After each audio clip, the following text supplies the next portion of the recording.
તમારા બધાનો સહકાર મળ્યો હોય 30 વર્ષથી તેમાં પણ કેટલાને ગગલિયા થાય છે,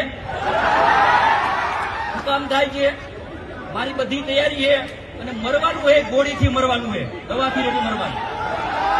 એક પણ જગ્યાએ કાંતિભાઈ મૃત્યુ કોઈનું પડાવ્યું હોય, કોઈનું લીધું હોય 30 વર્ષમાં તો હું જાહેર જીવનમાં તૈયાર થયો. પણ આ સમાજની જે પ્રગતિ છે ધંધાની, એ પ્રગતિને ટકાવવા માટે મારે 2-3 વાત કરવી. પણ ભાઈ શું વાત કરવી? જેના લગ્ન થયા હોય મોજ શોખ કરે ફરે એમાં વાંધો નહીં. અરે બને ત્યાં રેડા એકલા ન મોકલો, ભેગો મોકલો.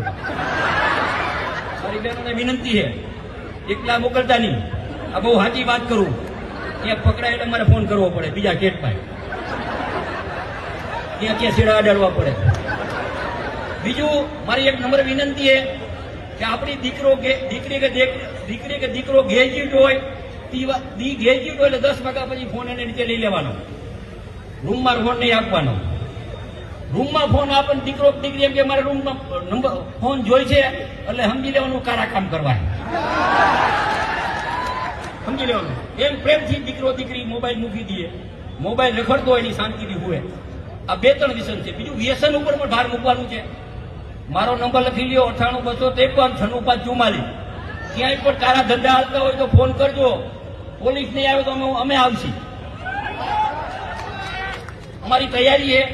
અમે જાહેર જીવનમાં ભજન ગાવા નથી આવ્યા, લડવા આવ્યા છે.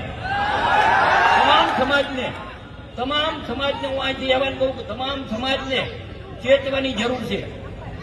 ઘણી વાર આપણે જોઈ છીએ કે આપણી દીકરીએ પ્રેમ લગ્ન કરી નાખ્યો હોય છે, ગમે એ સમાજની, કે જે લુખો હોય છે, કામના પૈસા પડાવે, સીન સપાટા કરે, સારા કપડાં પહેરે, કોઈની ગાડી ઉધાર લઈ લઈએ એટલે આપણી દીકરી મોહમાં આવી જાય.